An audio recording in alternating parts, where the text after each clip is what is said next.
Buenas tardes, soy Sebastián Guevara, miembro del Centro de Estudios Alonso Lujambio, y hoy nos encontramos con el consejero presidente del Instituto Nacional Electoral, el doctor Lorenzo Córdoba. Buenas tardes. Sebastián, doctor. Qué gusto, un placer. Gracias, doctor.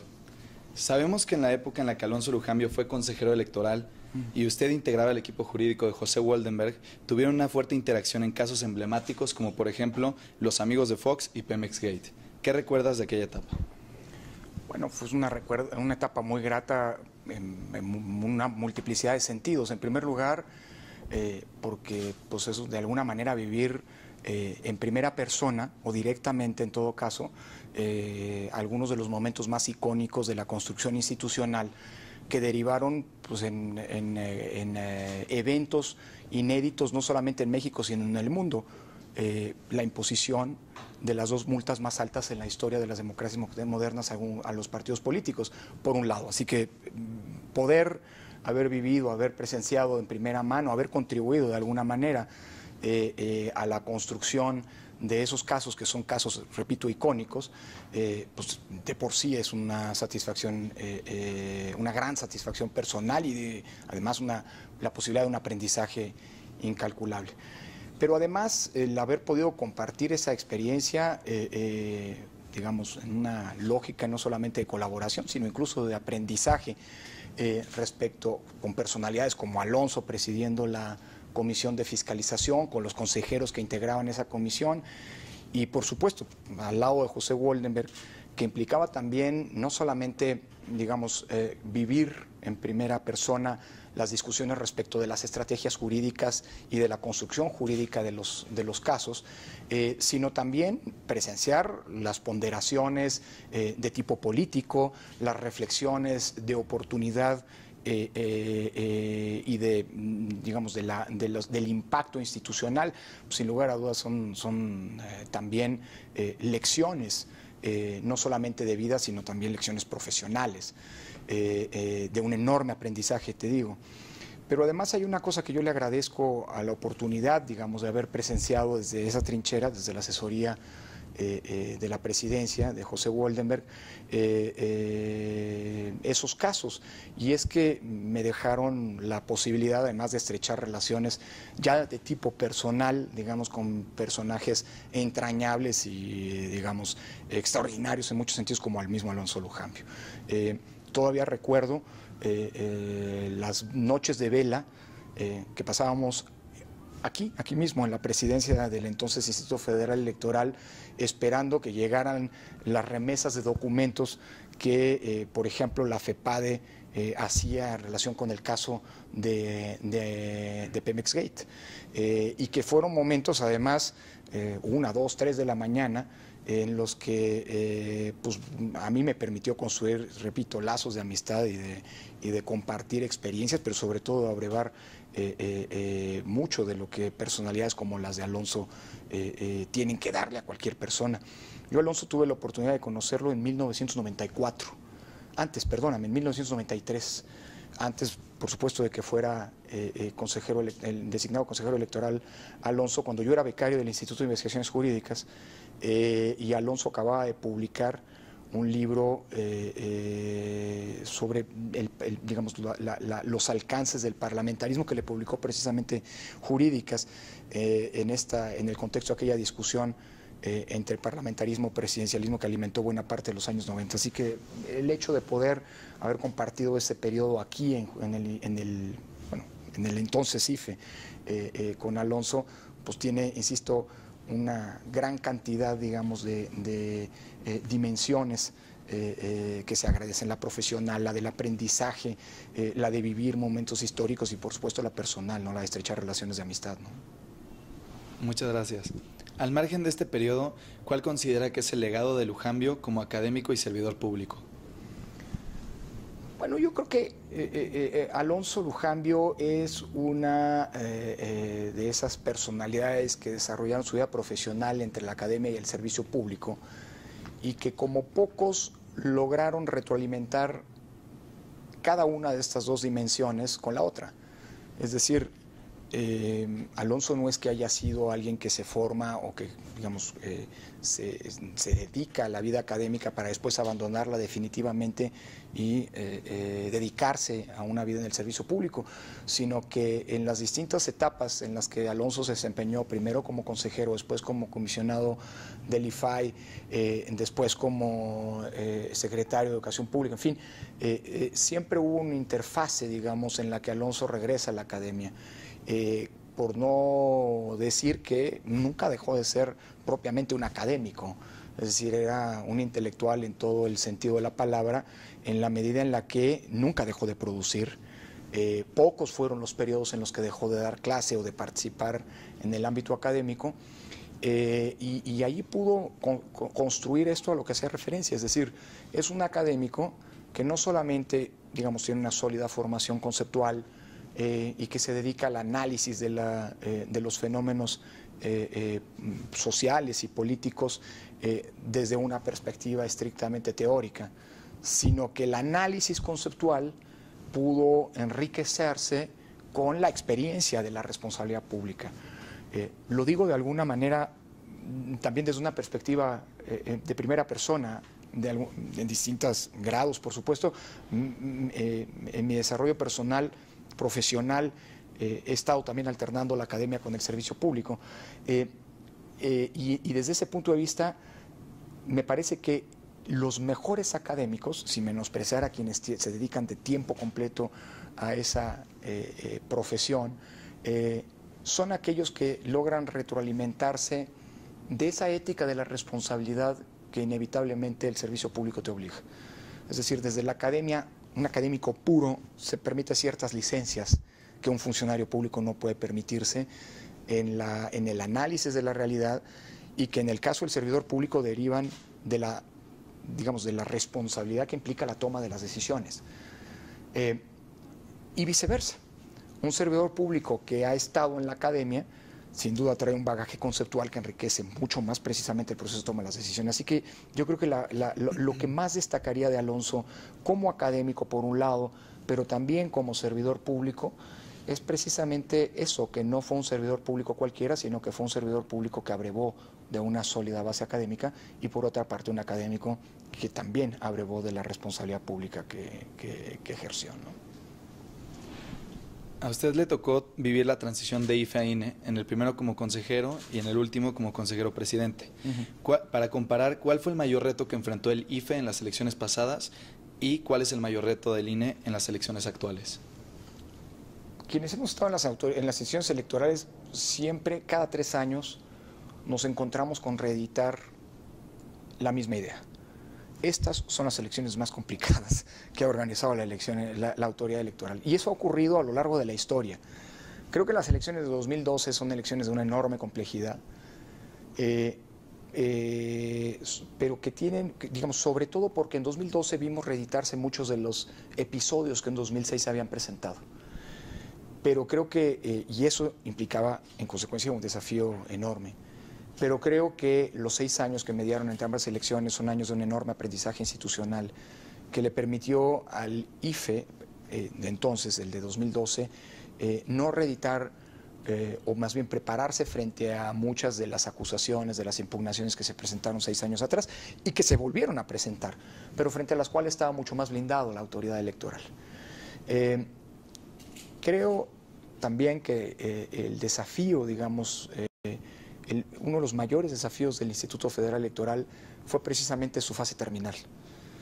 Los últimos 5 meses de vida del Instituto Federal Electoral fueron meses de una enorme complicación porque, pues digamos, ante la perspectiva de la renovación del órgano, ante la perspectiva de la aprobación de la reforma electoral, el Congreso omitió nombrar a los consejeros que tenían que integrarlo. Y aunque no fue la primera vez que el IFE trabajó con un consejo trunco, no plenamente integrado, nunca había ocurrido lo que ocurrió, que no hubiera un presidente designado y que solamente hubiera habido 4 consejeros, que es precisamente la etapa en la que inventamos los 4 consejeros que estábamos en funciones, esta función de la presidencia o esta lógica de la presidencia rotatoria, que al final del día fue una gran experiencia y que logró, digamos, blindar a la institución en esa fase terminal.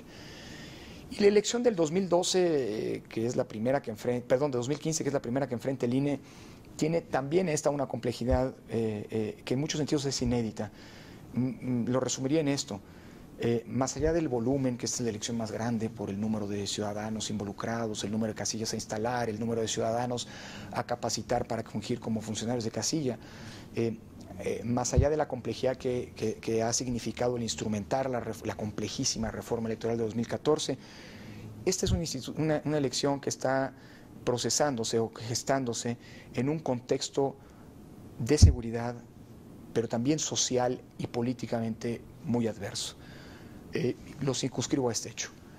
Nunca antes la autoridad electoral había tenido que construir un proceso bajo una amenaza cada vez más recurrente de boicot a las elecciones. Y sin embargo la elección está avanzando, lo cual habla pues, del enorme empaque institucional que tiene esta institución y que fue heredado precisamente del Instituto Federal Electoral, ¿no? Ante una etapa de gran desconfianza por parte de la ciudadanía hacia las instituciones políticas, ¿cuáles son las acciones del INE para recuperarla? Decía José Woldenberg que una frase que a mí me gusta citar mucho porque es muy clara aunque no es exclusiva para los órganos electorales, sí aplica de manera específica para estos, que el proceso de construcción de la confianza en torno a las instituciones, es un proceso muy lento, gradual, paulatino, en el que el mismo implica sortear una serie de obstáculos, avanzar poco a poco, y en el que los avances se miden micra a micra. En cambio, el proceso contrario, el proceso de pérdida de confianza, es un proceso en el que el retroceso ocurre de golpe y se mide en kilómetros. La historia del Instituto Federal Electoral, de la que abreva y que hereda el INE, precisamente está plagada de ejemplos en cómo durante algunas etapas se fue construyendo poco a poco la confianza. El consejo que integró Alonso Lujambio, que presidió José Woldenberg, es un consejo en el que se avanzó muchísimo, no sin complicaciones en esa lógica de construcción de confianza. Pero también la historia del instituto, de esta institución, está, contiene momentos de pérdida de confianza, de retroceso en la confianza, y que han sido todavía, no han sido remontados a plenitud. El cambio del IFE al INE no trajo en automático un borrón y cuenta nueva en esta historia. Al contrario, heredamos las fortalezas, pero también las debilidades del Instituto Federal Electoral. Y creo que lo que tenemos que hacer es ir avanzando en ese proceso paulatino, muy gradual, muy lento de construcción de confianza. Y eso se logra, por un lado, a partir del cómo tomas las decisiones. Las decisiones que tienen que ser decisiones en ocasiones muy controvertidas, pero por eso mismo apegadas en la medida de lo posible a la ley, a la letra de la ley, o en su caso a la interpretación más sensata, menos sobreestimada, de la ley, por un lado. Pero por otra parte también en la capacidad de explicar esas decisiones. Yo lo que sostengo es que el Instituto Nacional Electoral tiene que ser una institución como pocas en el Estado, que tenga una gran capacidad pedagógica, sino una capacidad para poder explicar la razón de ser las decisiones. Podemos tomar buenas decisiones si no logramos explicarlas en medio de tanta estridencia como la que sobre todo permea durante los procesos electorales, durante las campañas electorales. Corremos el riesgo de que, a pesar de que las decisiones estén apegadas a la ley, la crítica, ese ruido en el medio ambiente no nos permita que esas decisiones contribuyan a ese proceso de acumulación y de construcción de confianza. Por eso creo que tenemos que tener una vocación pedagógica de explicación, de claridad en esas explicaciones, de oportunidad en esas explicaciones, de las razones de por qué decidimos lo que decidimos de cara a la sociedad, muy bien aceitada. Poco a poco creo que la hemos ido construyendo, pero este año de vida del INE ha sido tan vertiginoso que seguimos teniendo un déficit en este sentido y por ende mucho trabajo que hacer en el proceso de reconstrucción de la confianza en torno a la institución electoral, ¿no? Gracias. Tomando en cuenta que los partidos son financiados públicamente, ¿cuándo dejan de ser suficientes las multas para castigar el constante desapego a la ley? Es una muy buena pregunta, pero no es nueva. Mencionábamos hace un rato a Alonso, mencionábamos los casos de Amigos de Fox y Pemexgate. Bueno, el caso de Amigos de Fox derivó o propició precisamente un debate como el que me estás planteando. Sí, es cierto, se multó con la segunda sanción más grande en la historia de los partidos al PAN y al Partido Verde por irregularidades cometidas en la campaña electoral del año 2000. Pero fueron el partido que ganó la presidencia. El IFE impuso, perdóname, 140 millones de pesos aproximadamente, 540 millones de pesos. Pues sí, ¿cuánto vale la presidencia? Me explico. Es exactamente lo mismo que hoy estamos viviendo a propósito de la eficacia de las sanciones. Yo creo que cuando una sanción no logra ser o tener esa finalidad, que no es la única, la sanción tiene una finalidad punitiva, pero también una finalidad inhibitoria. Cuando no logra efectivamente inhibir las conductas ilícitas, evidentemente en una siguiente estadio, en una siguiente etapa, tienen que crecer. El problema es que yo no sé hasta dónde baste la actuación de la autoridad electoral para generar ese efecto inhibitorio. Sin duda es fundamental y primordial, pero somos una sociedad muy indolente frente a la impunidad y frente a los ilícitos. No estoy delegando responsabilidades, estoy hablando de los grandes pendientes que tenemos en el proceso de construcción, de consolidación de nuestra democracia, que es un proceso también que pasa por una dimensión cultural. No solamente toca a los partidos políticos, a los actores políticos, que todavía no tienen arraigada esa que, a decir de Felipe González, es una de las condiciones de funcionamiento de las democracias, que es la aceptabilidad de la derrota. En México parece haber un script que siguen todos los partidos políticos, en la noche de la elección autoproclamarse ganadores, decir que tienen todas las actas en su mano que establecen, que garantizan eso. Después, cuando vienen los cómputos distritales, los cómputos legales, desestimarlos, impugnarlos, anunciar que se ha cometido el peor fraude en la elección federal o local de que se trate, impugnar y demandar la nulidad de la elección. Eso parece ser el script, digamos, de la clase política, pero voy más allá. Hay también un problema de indolencia de la ciudadanía. Uno de los grandes problemas de la democracia mexicana es que no hemos resuelto el tema de rendición de cuentas y que sigue siendo la corrupción y la impunidad uno de los temas pendientes. Y creo que la sociedad, frente a las sanciones que se le han impuesto a los partidos políticos, es una sociedad todavía muy indolente. En otras latitudes, escándalos de corrupción como los que han sido sancionados por la autoridad electoral han llevado a una demanda social que en no pocas ocasiones ha derivado con la renuncia de los funcionarios públicos, incluso electos, que han derivado de una elección en donde se ha demostrado algún tipo de irregularidad. En fin, creo que no hay que conformarse, aunque esa es la primera línea, digámoslo así, con la actuación de la autoridad electoral y las sanciones que ésta imponga ante actos ilícitos. Creo que los contextos de exigencia que la sociedad tiene que generarle al partido, al candidato, al funcionario público que ha sido indicado o al que se le han comprobado ilícitos, es todavía algo que no forma parte de la cultura política de la sociedad mexicana, ¿no? Gracias. En este momento en la ley existen las figuras de, a partir de 2018 existirá la figura de reelección y ahorita existen las cuotas de género. ¿No hay un momento en el que esos dos conceptos dejan de poder cohabitar pacíficamente juntos? Sí y no, pero además te agregaría un tercer elemento. Tú pusiste dos: cuotas, reelección. Yo te pondría otro: democracia interna de los partidos políticos.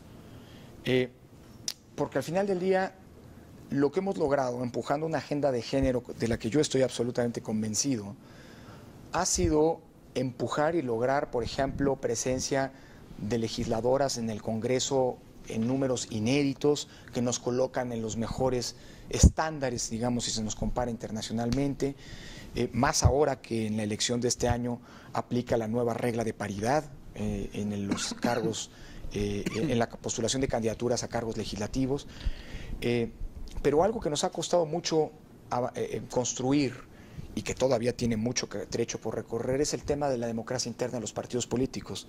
Bueno, me temo que el tema de género, de la equidad o de la paridad de género, ha entrado en colisión con el tema de la democracia interna, y eso es algo que tenemos que ver cómo lo resolvemos.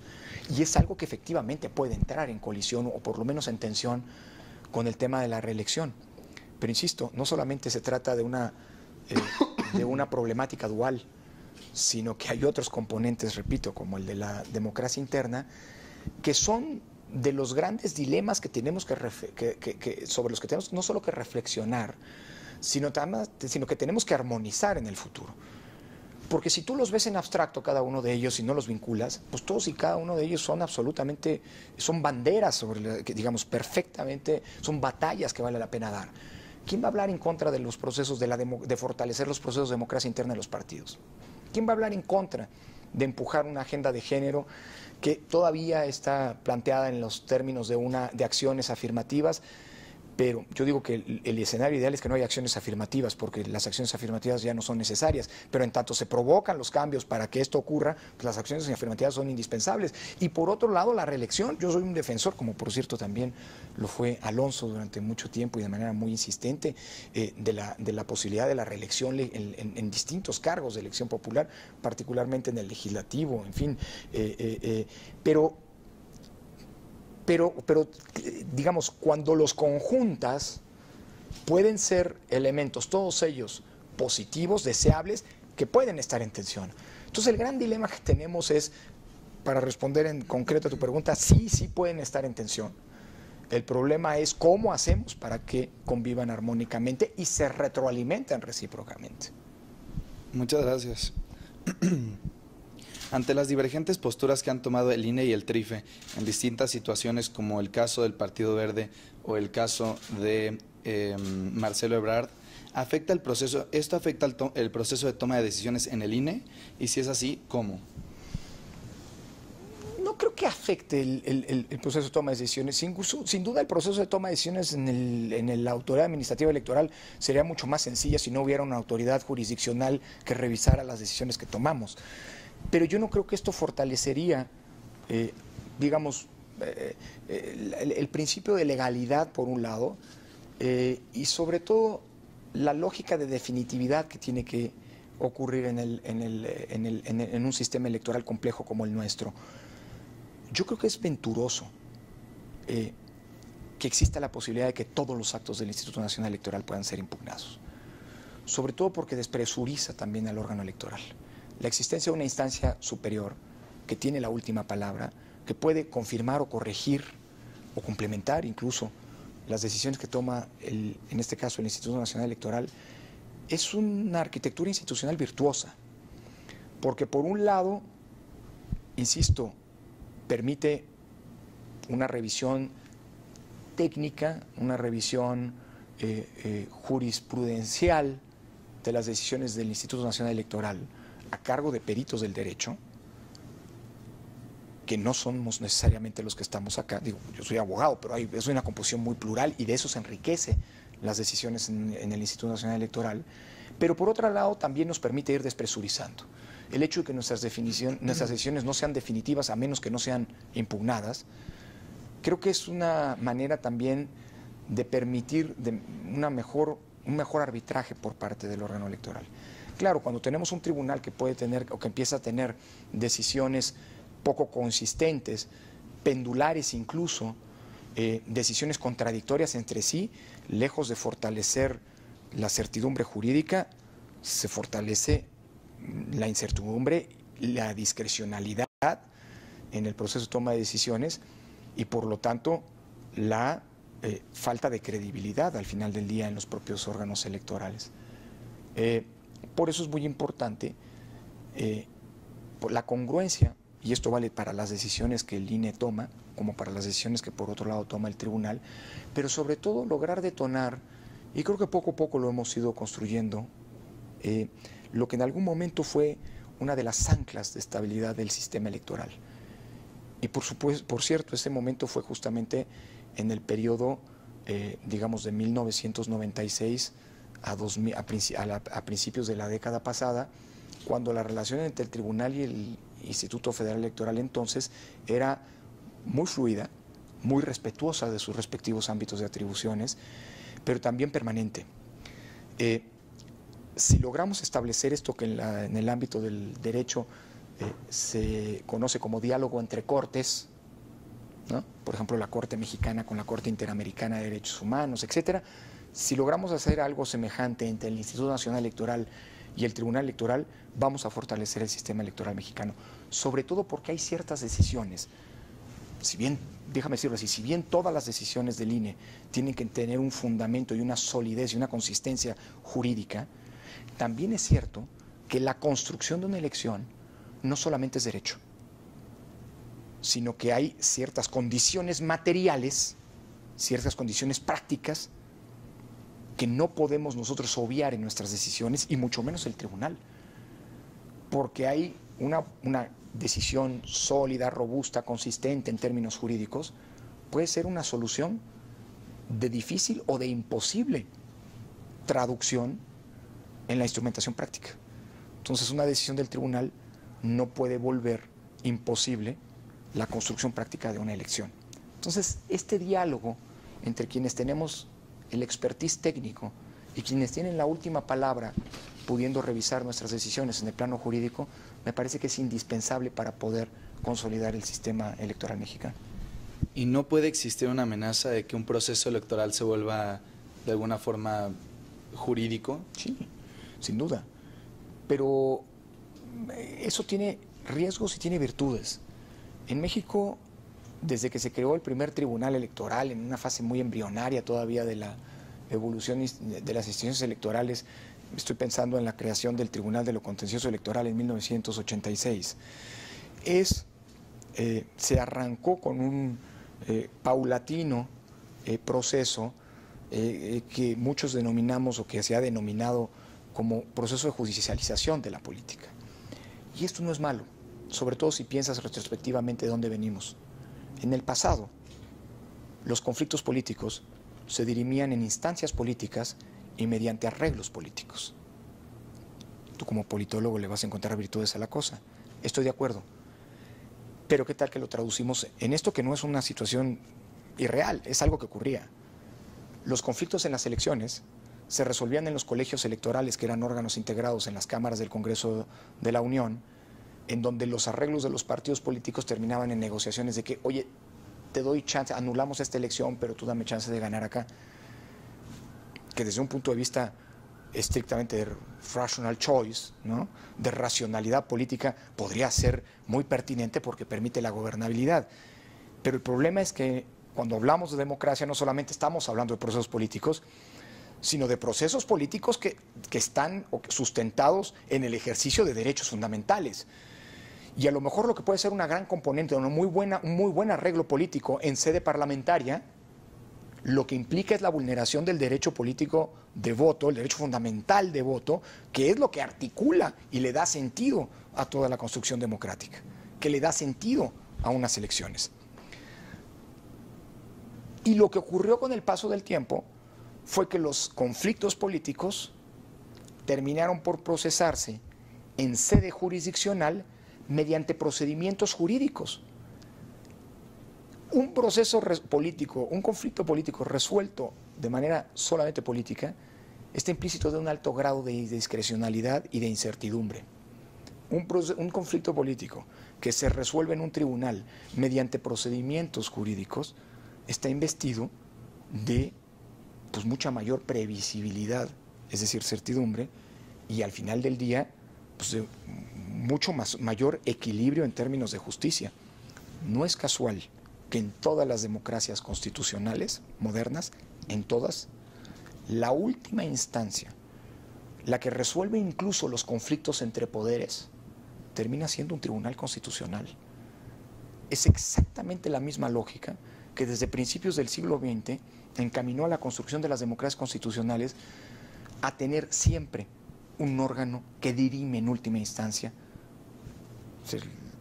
del último recurso, digamos, los conflictos políticos en una sociedad. Y en todos invariablemente, salvo que te vayas por la línea schmittiana de que tiene que ser el presidente o el jefe, ¿no?, el Führer, el resolutor último de las controversias, pues en todas las democracias se ha optado porque esto sea un tribunal. Llámalo Corte Constitucional, llámalo Consejo de Estado en Francia, llámalo Tribunal Constitucional, llámalo Suprema Corte, llámalo tribunal electoral en el caso mexicano para lo que tiene que ver con los conflictos electorales. ¿Es bueno que todo se judicialice? No, cierto. Pero creo que mientras logramos un proceso de estabilización, yo aspiraría que en el futuro, cuando alguien pierda una elección, en lugar de ir a impugnar, pues simple y sencillamente reconozca, como suele ocurrir en las democracias, pues que perdió la elección y que con, no digo sonriente, pero por lo menos con toda lealtad al juego democrático, pues le levante la mano a quien la ganó. Pero mientras eso ocurre, creo que no hay que espantarse tampoco de que las decisiones se judicialicen. Yo aspiraría que en el futuro el recurso a la justicia electoral sea un recurso, digámoslo así, cada vez más excepcional y que no forme parte de la ordinariedad. Creo que nos conviene a todos, pero eso va a depender de la madurez política y democrática de la sociedad mexicana, ¿no? Se ha especulado que Andrés Manuel López Obrador realiza actos anticipados de campaña con miras al 2018. ¿Cuál es su opinión al respecto? Mira, yo creo que hay que andarnos, hay que encontrar equilibrios que no vuelvan restrictiva e irracional las reglas electorales. ¿A qué me refiero? Que el tema, y esto ha sido objeto de discusión, por cierto, no todavía en el IFE, en el INE, pero sí en el IFE. Hay que encontrarle una racionalidad a los actos anticipados de campaña. Es decir, incluso me atrevo a decir una racionalidad temporal. ¿A partir de cuándo, de qué momento, un acto político debe considerarse un acto anticipado de campaña? Porque si nosotros no le damos una racionalidad al punto, vamos a provocar una situación absurda, impedirle a los políticos que hagan política, tan elemental, o impedirle a los políticos, si quieres, que hagan política de cara al público y que la hagan toda en lo oscurito, en el secreto, lo cual es absurdo. La lógica de la democracia es que la política se haga de cara a los ciudadanos. ¿Cuál fue la decisión que en su momento tomó el IFE y que en todo caso sigue vigente, a menos que el INE en su momento determine otra cosa? Que el momento en el cual pueden comenzarse o determinarse los actos anticipados de campaña o de precampaña, si es el caso, es el momento en el que arranca el proceso electoral. Si nosotros remontamos los actos anticipados de precampaña hacia atrás, difícilmente vas a encontrar otro asidero temporal. Es decir, creo que hay una lógica. Arranca el proceso electoral. Señores, a partir de este momento, las reglas de la competencia electoral entran en juego a plenitud y todos se ciñen a ellas. Pero si no haces eso, dime qué otro momento antes del arranque del proceso electoral va a ser racional para poder determinar que haya actos anticipados de campaña. Porque si no, podrías decir que, por ejemplo, un académico que da una conferencia y que 10 años después decide ser Alonso Lujambio. En los años, Alonso Lujambio, tú podrías decir que hizo actos anticipados de campaña pues cuando daba conferencias como en su calidad de académico, porque 10 años después acabó siendo candidato al Senado de la República. ¿Me explico? Yo lo que quiero decir es simple y sencillamente que tampoco hay que pecar de exceso sobreregulatorio en la vida política. En la democracia mexicana ocurre lo que ocurre en todas las democracias. Los políticos hacen política. Hay una racionalidad, hay ciertos límites, hay ciertas reglas del juego, sin duda. Pero si nosotros no le exageramos en esa racionalidad, vamos a estar provocando prácticamente un régimen de prohibiciones que creo que en poco va a ayudar al desarrollo de la democracia mexicana. Insisto, ¿qué racionalidad le vas a dar a los actos anticipados de campaña? ¿El proceso electoral anterior? Esto quiere decir que quien aspira a ser candidato o postularse a algún cargo de elección en un proceso tiene que dejar de hacer cualquier acto público, cualquier acto de proselitismo 3 años antes.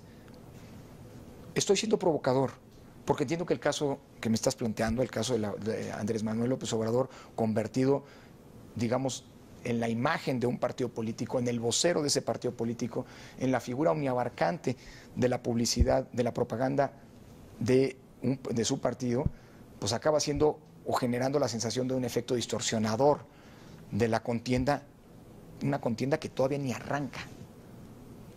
Si nosotros, mira, déjame decirlo así, desde hace 19 años, desde 1996, se introdujo, incluso desde los años anteriores, se introdujo entre nosotros la necesidad de procurar la equidad como un principio, la equidad en las condiciones de la competencia como un principio de funcionalidad democrática.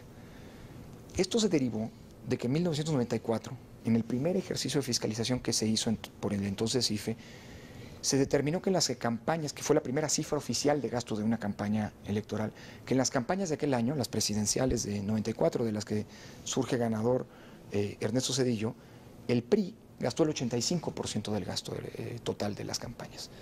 Y todos los demás partidos erogaron el 15%. Cuando toma posesión Ernesto Zedillo dice, vengo de una elección libre, pero inequitativa.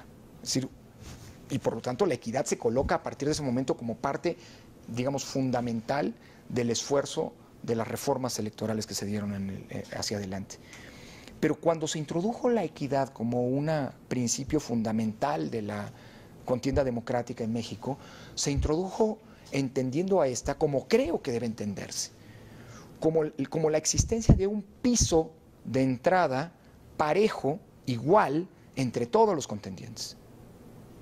Con el paso del tiempo me parece que hemos distorsionado la idea de equidad y que le hemos convertido no como en un piso de entrada parejo, sino más bien como un principio aspiracional que poco o nada se distingue de la idea de igualdad. Y la equidad no es igualdad. La equidad implica que existan ciertas condiciones entre diferentes para que la competencia sea mínimamente equilibrada. Y yo creo que hoy parte del problema que estamos teniendo es esta sobreinterpretación, esta inflación conceptual de la idea de equidad. Tú dime en qué parte del mundo, déjame hacer un ejercicio comparativo, aunque México, como México no hay dos, para lo bueno y para lo malo, ¿en qué parte del mundo le impides a un político posicionarse públicamente porque a lo mejor dentro de 3 años compite en una carrera para un cargo como la presidencia, en fin, como un cargo público? Y la respuesta es en ningún lado. Tú vas a decir, pero aquí somos muy desconfiados y aquí somos muy inequitativos. No es cierto. México es uno de los sistemas democráticos, y voy a contrapelo de lo que es el humor público, porque somos especialistas, la sociedad mexicana es especialista en ver la viga o la paja en el ojo propio y no la viga en el ojo ajeno. Estoy aquí jugando al revés con la metáfora.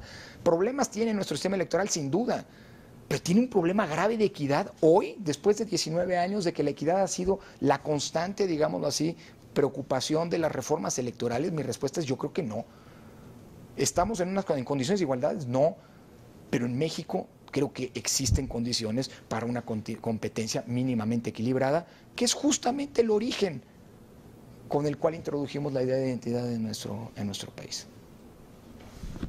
Y para concluir esta entrevista, sintetice la democracia en México en una idea. Qué bueno que me dijiste una idea y no una palabra. Sí, eran 3 palabras originalmente. Ah, bueno, pero me dijiste idea, así que una idea es una idea, puede ser una idea compleja expresada en varios párrafos. Voy a ser breve, no estoy bromeando.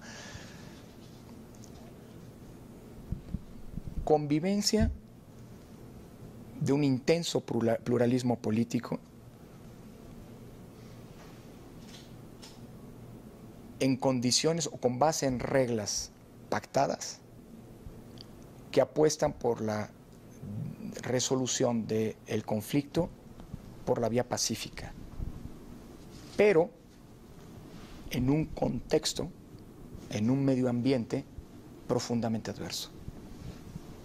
Y si me dejas la remato o le explico. Tenemos reglas sólidas, tenemos un pluralismo que se recrea periódicamente. El reino, digámoslo así, o la época de un reino monocolor quedó atrás desde hace mucho tiempo. Tenemos una asignatura pendiente en el plano subnacional, sí, no en todos lados, pero tenemos una serie de problemas estructurales, los que, parafraseando al célebre texto de 1907 de don Andrés Molina Enríquez, 1909, perdón, de don Andrés Molina Enríquez, podríamos definir, perdóname, Alonso era un estudioso y un enamorado de la historia política nacional y de la historia de las ideas políticas nacionales, por eso cito a don Andrés Molina Enríquez, por cierto contemporáneo de aquel personaje favorito de Alonso que era don Emilio Rabasa. los grandes problemas nacionales que hoy aquejan a la sociedad. No son problemas que vamos a resolver por la vía de lo electoral, pero sí son problemas con los que tiene que hacer las cuentas la democracia mexicana. Son la ominosa pobreza en la que viven 54 millones de mexicanos, es decir, prácticamente la mitad de la población, la profunda desigualdad que nos coloca junto con Brasil en los peores niveles en estos indicadores de la América Latina entera, que por cierto es la región más desigual del mundo, la impunidad y la precaria, casi nula rendición de cuentas, una desafortunadamente muy precaria cultura política que refleja un tejido social o bien inexistente o bien muy erosionado, y el clima de inseguridad que sin duda corroe la convivencia de las sociedades, de toda sociedad moderna. Esos son problemas que, si no son electorales y no se van a resolver por la vía electoral, sí impactan, dado que son estructurales y transversales a todos los ámbitos de la vida social, sí impactan también en el ámbito electoral. Por eso, aunque nuestra democracia tiene, como te decía, un intenso pluralismo político, reglas que permiten su recreación, reglas producto de amplios consensos y que nos permiten procesar las controversias políticas por vías pacíficas, un sistema electoral sólido, sí tenemos un conjunto de problemas con los que la democracia tiene que hacer las cuentas. El medio ambiente en el que la democracia mexicana tiene que recrearse es un medio ambiente en muchos sentidos adverso y que está propiciando poco a poco un fenómeno del que puede no haber marcha atrás, que es el desencanto de la sociedad con la democracia. Tanto hemos invertido para construir un sistema democrático medianamente aceptable para que no nos resuelva esos grandes problemas e incluso en muchos rubros se agraven. Y esto es terreno fértil, un caldo de cultivo muy pernicioso para que eventualmente germinen las pulsiones autoritarias que existen en la sociedad y que, aunque adormiladas, ahí están y que pueden implicar en el futuro eventualmente una peligrosa regresión autoritaria. Muchas gracias por su tiempo. Fue una idea muy larga, pero fue una idea al final del día. Muchas gracias por su respuesta. Gracias, Sebastián. Gracias, doctor. Gracias a ti.